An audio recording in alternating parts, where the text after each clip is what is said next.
And so far the only information that came through, I had somebody in spirit just talking about, just mention the word paralyzed. And like I was telling Denise, nothing negative, nothing future, I don't get that. So this could be acknowledging if somebody here is going on. And now also remember, Denise, like I said with Jackie Gleason, it doesn't have to be Jackie Gleason. So paralyzed doesn't mean have to be paralyzed. Could be maybe, you know, somebody in bed that couldn't get out at the end, couldn't move around, anything like that as well. I also, like I said, I heard the month of August, which could be a connection, either validation connected to him if it was a birthday, anniversary, passing, or acknowledging somebody here, birthday, anniversary. Okay. I'm also hearing, now again, they could use memories, they could, anything, just keep that open mind and just keep writing everything down as well, very important. I'm hearing something about a sucker punch, you know, like that term when guys say that, like sucker punch. Okay.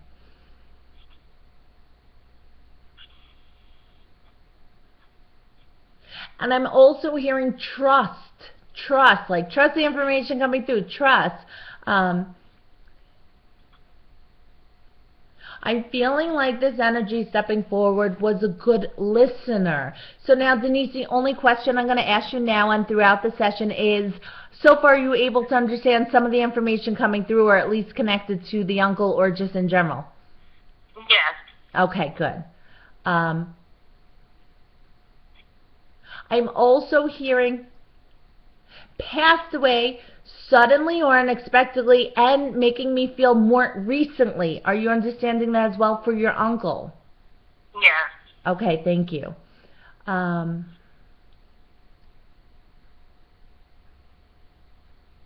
He's making me feel like he's very pleased with the way everything was handled, with all the arrangements, the funeral, everything. Very pleased with everything was done, he said, in good taste. Everything was done very well. Are you understanding that as well? Yes.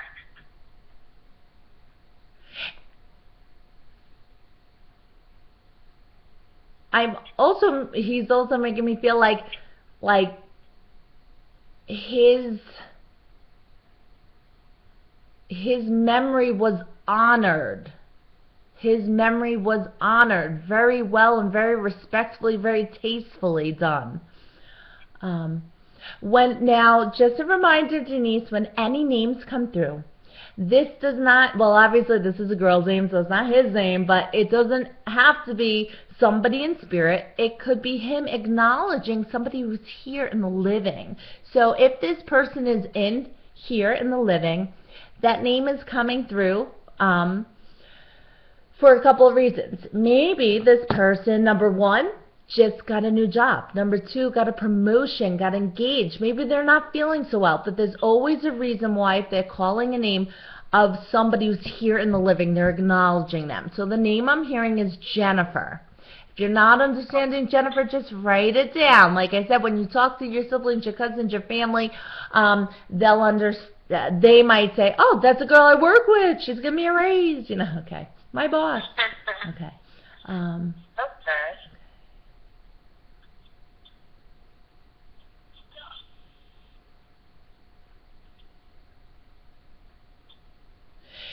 He wants you to know that he is okay.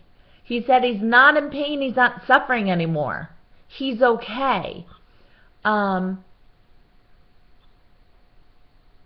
again, whatever this sucker punch is, I don't know if it's something that you would understand connected to him, but just mentioning that sucker punch.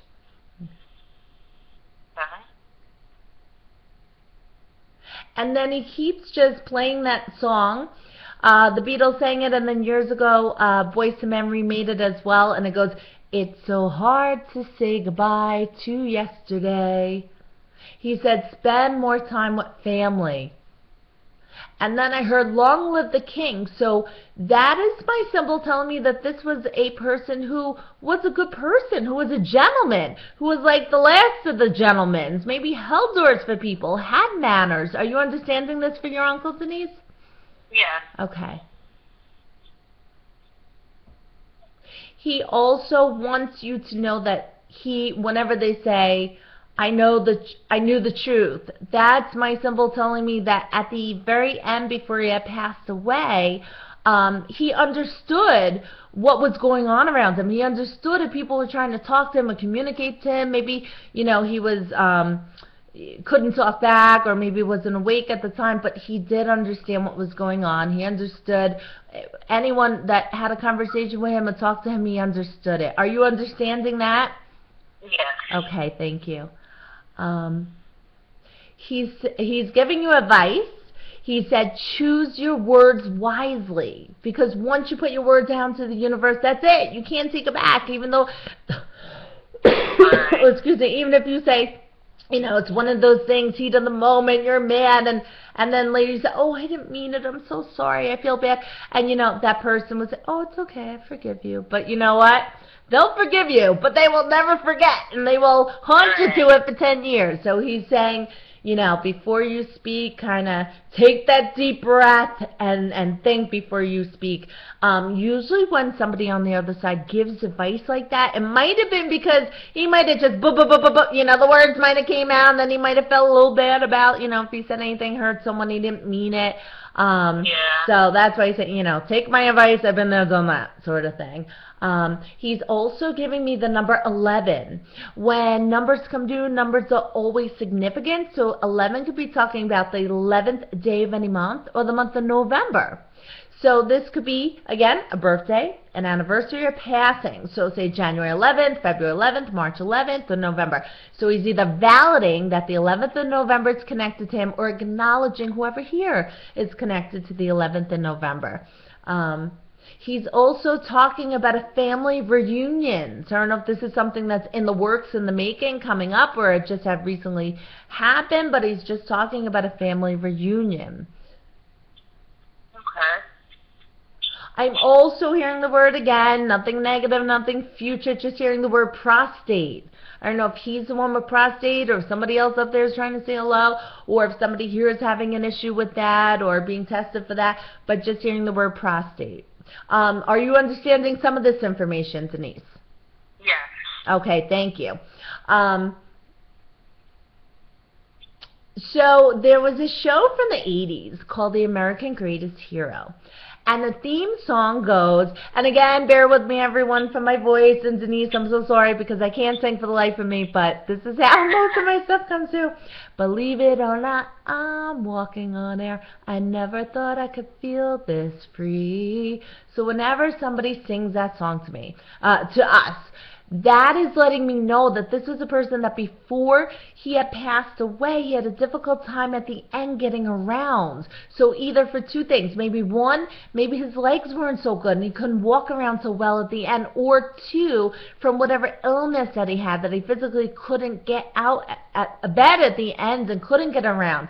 And this is his way of coming through to say, believe it or not, I don't have any disabilities. I am not in any type of pain or suffering anymore. I feel good. I feel free. I feel like I'm walking on air again. Are you understanding this for your uncle still, Denise? Yeah. Okay, thank you. I'm also hearing pay attention to your dreams tonight, because your uncle's going to try to come to visit you in a visitation.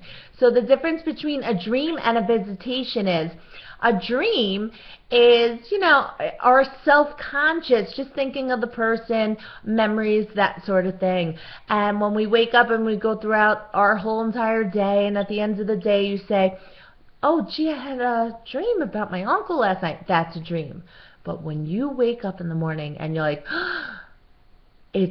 I had a dream about my uncle, and it was so real, and it was so vivid, and I remember every detail, and I could smell him, and I remember what we talked about, and what he was wearing, and throughout the whole day, all day, you can't get this off your mind, and you're like, that dream was so vivid, it was so real. That's a visitation. So that's how you're going to know the difference. That means that really is his soul connecting with your soul, and the two you really meeting. So he will be coming to you soon for a visitation if he has not done so already. And I feel like this is something that you are ready for. Are you understanding that as well? Okay. Yes. Okay. He's sending his love and blessings, and he has high hopes for you. He said he has high hopes for the future generation. So I don't know if there was little ones in the family or anything like that. Okay, so now what I want to do, Denise, go back to your list, and if you don't mind, just explaining a couple of things and how you understand the information and how it would connect to him. Well, first, the month of August, that's his birthday. Okay, thank you. And then the number 11, that's my sister's birthday. Okay. So that could be him acknowledging her as well.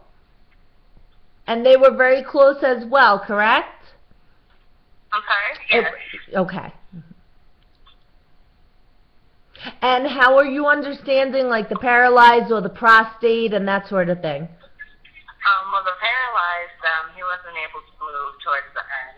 Okay. Too much. He was in a bed, in the hospital bed. Okay. Prostate, I don't know yet. Okay. Again, don't worry in that future. You know, could just be talk to your family, talk to your friends, because that could be, oh, that so-and-so was friends or something, and that could just be his way of saying that they're with him. Right. Okay. He wants to leave you with this last message. There's a song and it goes, I'm bulletproof, got nothing to prove, far away, far away. And again, like, if the words to the song isn't correct, don't shoot me down. Spirit will change words to songs. But what this is trying to say is, he's saying, you know, if people in life have things to say about you, Denise, tell them, go ahead, fire away. Say whatever you want to say about me. But as they're firing away at you, it's so important that you have that bulletproof wall up. Because it's just their opinion. It doesn't mean it's real. And you don't want those words to actually be absorbed to you. So you keep that bulletproof wall up and you say to them, fire away. Say what you want. And you remember, as they're firing away at you, that I have nothing to prove to them. If they don't like me for who I am and what I am, then, oh well, too bad for them. They're missing out. And again, like I said, anybody who gives, like, certain advice, he might have been that way. He might have been bulletproof. You know, he could say whatever, he won't let it bother him. So I want to thank you so much for your time. Do you have any last questions? No, ma'am. Thank you so much. Oh, you're welcome. Thank you. And like I said, after 3 days, what I want you... Oh, were you understanding yet the name Jennifer? Yes. Okay, good. How do you understand Jennifer? That's my other uncle's wife's name.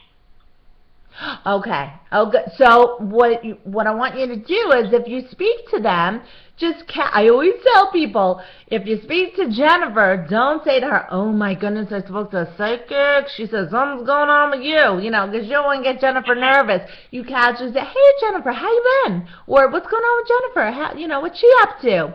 And then let them tell you, oh my God, she just got a raise, she's, you know, having a baby, whatever's going on, or she hasn't been feeling well, but let them tell you what's going on. And then you could tell them, oh, okay, because he knows what's going on, he's watching over you as well. So thank you so much for calling today. And give it a couple of months. In a couple of months, if anything else comes up that you're like, I have no idea what this woman is talking about, let me know, because I like to know that validation as well. I wish you the best of luck.